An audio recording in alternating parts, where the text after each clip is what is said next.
Bonjour, bonsoir Bandeko. Merci surtout Koutani Lelo dimanche 3e jour Nabiso. Dimanche le 3 mai. Alors, Nenge méditation Nabiso eza otokosa la journée à Lelo. La prière Nabiso à 20h20. Ba pesi biso thème na likambotali possession. Alors, na lobaki chaque jour to bandaka ko partager thème ou ba pesi to meki ko limbola na muke. Déjà pour na koloba si photo lobela possession makambo eza ebele ya kolobela. Mais nazo essayer ko meka kolobela ona mwa muke oye ko sunganga na yo to yeba ndenge na pokwa lelo dimanche lelo to ko sambela. Référence ba pesi biso eza na Marc chapitre 5 ba pesi les 15 premiers versets na tangi na kombo na Yesu. Ils arrivaient à l'autre bord de la mer dans le pays des Gadanarés. Aussitôt que Jésus fit hors de la barque, il vit au-devant de lui un homme sortant des sépulcres et possédé d'un esprit impur. Alors cet homme avait sa demeure dans le sépulcre et personne ne pouvait plus les lier, même avec une chaîne. Car souvent il avait eu de faire au pieux et avait été lié de chaînes.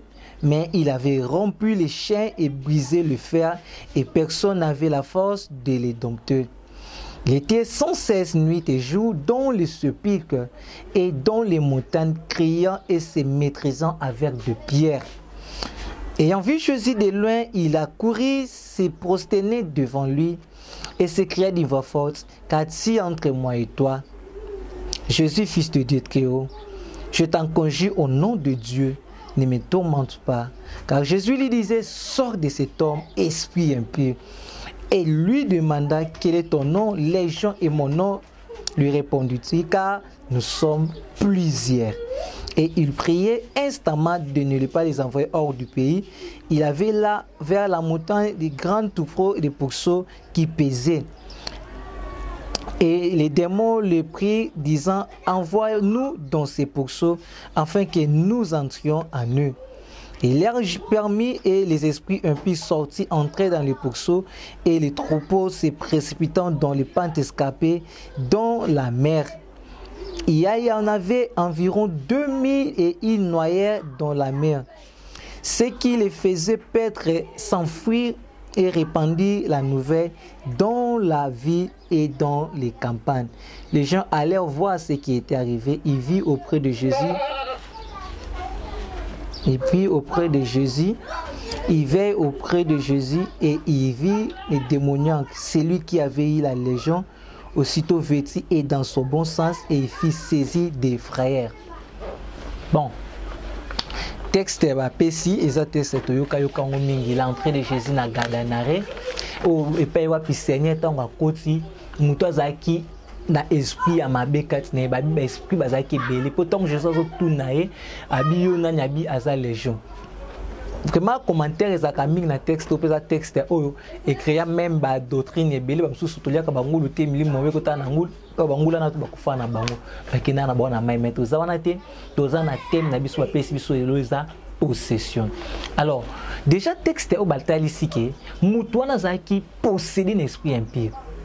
Puis ba lobi que esprit moko te bazaki belé tel point même quand c'est que aki ko s'identifier parce que mabito za légion.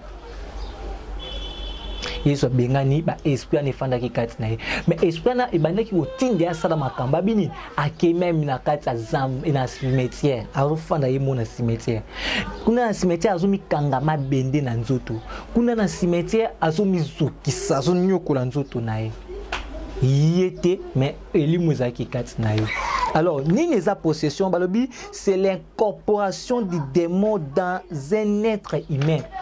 Démon azwin soto na ya komisi yango ndako na ye. Démon azwin soto na ya komisi yango esika na ya kofanda. L'incorporation de démons. Alors okomone kokoma nini mutu akokoka susu ko vivre na autonomie na été. Mutu akosela susu libre arbitrage na été. Tu ne peux ou tu ne pas le maître de ton corps. C'est-à-dire nzoto na yo moko zo koko gérer ngote. Ils ont battu mususu awo baka likambo na ngi ko sala ngote mais asali yango. Il ne pas mezi ya ko respecter intention na ye ya ko sali la pose désir na ye. Donc aza capable te ko yeba ko zwa décision pe ko sali la yango. Yango na nde ba bengi ko sala posséder. Alors, trois sorties, trois éléments où il m'a possession. La possession, ça, thème comme nene. Au dernier, mais quand on a poussé pour esunanga na yo, to iba ko sambila lelo na 20h20 malam. Il y a le bosso lobby, c'est ce qui se donne volontairement. Parce que d'abord, il faut savoir qui est possédé. C'est toute personne en qui habite un ou plusieurs démons. C'est celui-là qu'on peut appeler possédé. C'est-à-dire, moutounion surtout oyo katsinae. Moko to ebele ya ba demo ba fandi katsinae. Et ça thème munene ve na yo karango balami ba tukoloba o asa posséder. Attention, tout le monde n'est pas possédé. Yango heureusement na temps fort oyo to resula makambwana. Pour ba kuma ko comprendre ko yeba ko différencier té obsession, oppression, ba biloko na tout. Non. Ba tuming bazaka bango possédé té. Il y a d'autres gens qui sont obsédés, qui sont oppressés. Pour possession, c'est-à-dire c'est les démons où il y a quoi habiter corps na yo. Démons vous mandez à fin de na yo. Alors, trois éléments et que ça la mutaza la posséder dans la manière kolobal. Boswa lobi c'est ce qui se donne volontairement. Mutako maka posséder ba mi pesi bango moko. Ye moko akei na kisi. Ake ko sala impact na diable fandi kat na ye moko akei ko lata ba biloko ya magie biloko oyo batu ya ba kisi basali la ka tchonga nzoto na ye na volonté na ye akomi posséder ya mibale mutazo ko ma posséder c'est celui qui se donne par témérité, c'est-à-dire muto akei komi kotisa na kat likambo ya yeba kité nde to mona ka batu ba ki exemple ko samba na ba église ya bato azobimisa Bible mais na sa Bible qui s'effandi. Oyo koti na kati église wana nde na kati ya délivrance moko to sala espoir azolobake ngai na kota kiawa ye moko ayaki ndenge nini o ayaki na église nanga na sala ka soki na délivrer bato na longoli malade et pas moto na personne pas moto o et to meki ko sola na esprit na prière asuka to solé na ndeko oui akendaki prière et pas maman moko a délivrer ka bato. Alors il y a quelqu'un qui tout passe ici la raté, bas semble la pona. Et tant accueilli les mêmes jours zonga qui abiki.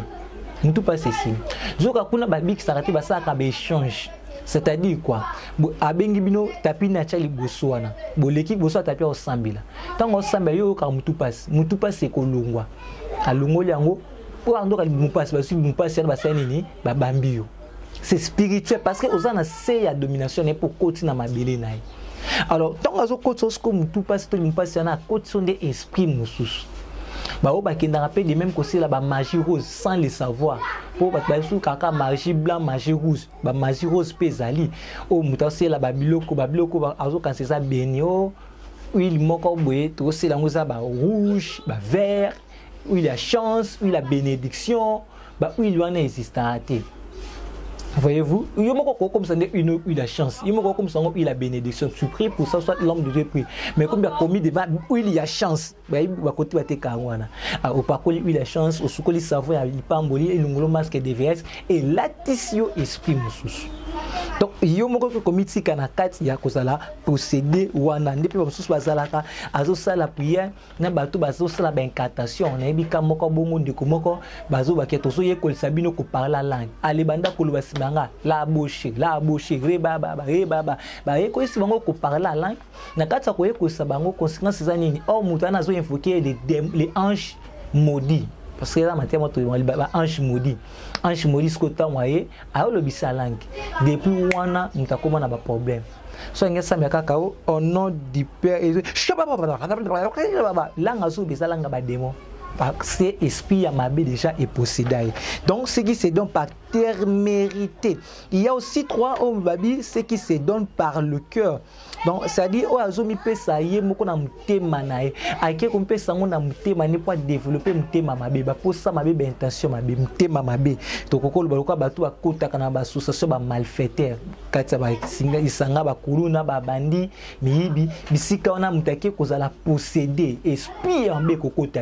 C'est pour cela que moi jeune il y a 15 ans 13 ans mais aza capable simi mbela bomi muto abo mutu po ani po na téléphone ezana mulaso so mutu po na 2000 francs yo ka c'est ça esprit bo moto non c'est les démons ou ya fandi katinaye c'est tant mutu comme l'esprit mabe basanga mabe et équipé sous agité et équipé ta santé te esprit mabe comme ko agir katinaye. Donc voilà. Troisième cas, et ça, on peut savoir cœur. Le coup, la Bible est en gros, lorsque Judas a lié à Christ, démon mon pas côté katinaye. Donc, il faut appeler parenthèse, bien qu'il y ait aussi la sorcellerie.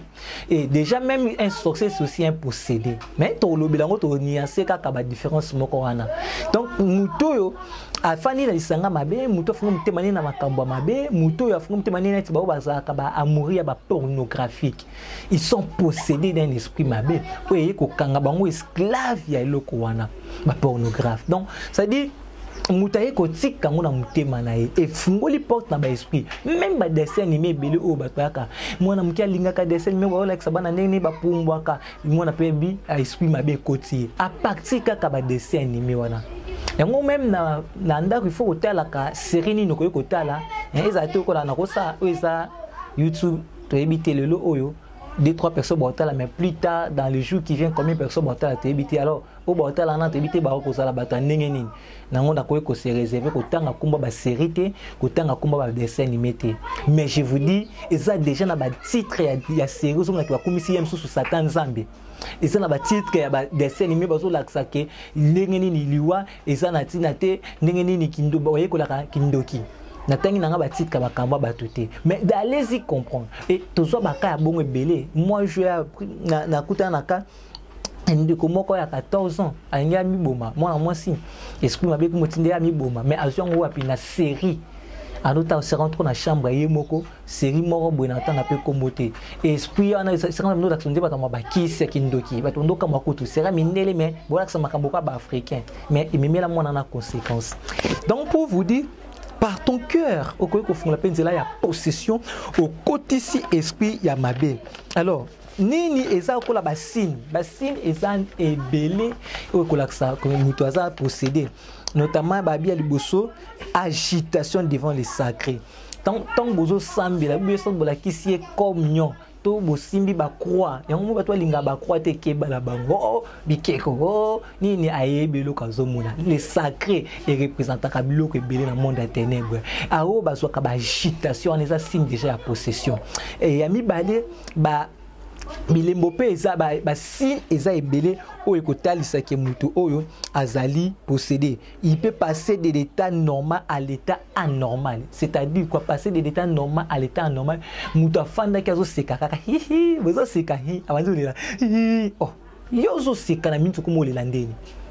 C'est-à-dire il a passé de l'état anormal à l'état normal ou de l'état normal à l'état anormal. Et ça, bah, signe il y a possession. Bah, le bila grand-père, biso tout au bangaka. Père devant les caméras, oh aïe ko banga za kamakasi. So banga zo tala batu, a ko la té. Grand-père, et ça bah signe il y a possession, dédoublement de force. Dédoublement de force, on a côté ça na ba image claire, mon ba tout monde ba porteur, je vais pas dire tout le monde, mais à majorité, c'est-à-dire à 99,5%. Ozo mona mutu ako mema 4-5 ya fufu. Ye moko, mais a memi mon ngini.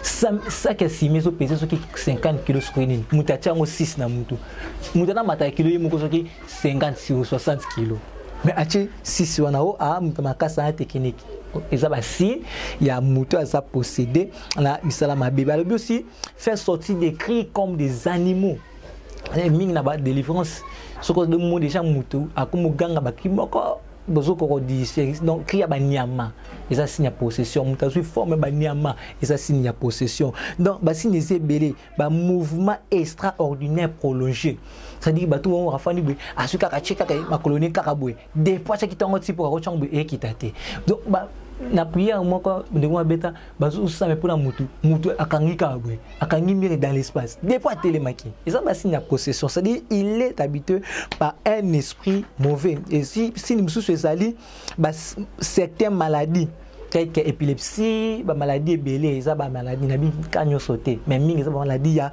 possession maladie incurable aussi la tête ce sont des images ya possession ba trouble psychique ba trouble psychique moni mutu on va barami batama bo manyo ba posséder mais na bi bango nyo sauter mais ils appellent ba signe ya possession ba tu azui a commis anormal muto a commis vexé na ba pensée ma kansina eza sous malamu te eza ba signe ça dit na possession esprit ya mabe elati pe fandikati ya mutu oh nanya ko bikisa yo Paul alobi mabe na yebi na kokoti ko sate même na yebi na kokosala ngote nanya ko bikisa nga na passe au chance yeso yaki et Paul ana yi musa ko loba na Galates 20 alobi ce n'est pas moi qui vis mais c'est le Christ qui vit en moi. C'est-à-dire Paul a invité Christ à vivre katina et maintenant au lieu esprit mabe posséder c'est le Christ qui a possédé Paul. Oui, au occupé ko senga grâce wana na temps fort na biso deuxième jour lulu que Eli monsa me posséder. Et ça y est de vivre mais le Christ a vivre katina. Pourquoi? Parce que quand tu es possédé, tu appartiens au diable. Tu ne peux rien faire. Vous avez sous la libre arbitrage à vie, autonomie à vie, au yoko lingango salatin, au côté dans le monde de la confusion, ce que tu penses et ce que tu vis, ça en côté, ce que tu connais, ce que tu fais, ça en côté. Donc au côté dans le monde de la confusion, niveau na on a réalité na kukanité. Donc au côté dans le monde de la confusion. D'où senga la samba lelo na pourquoi Nzambe a libéré pinzola mama etanga otobima na kati ya possession de ka to ba biloko na somi balé quand Marie intercède Jésus cède quand Marie constante Jésus agit. Nzamba pambola biso amen.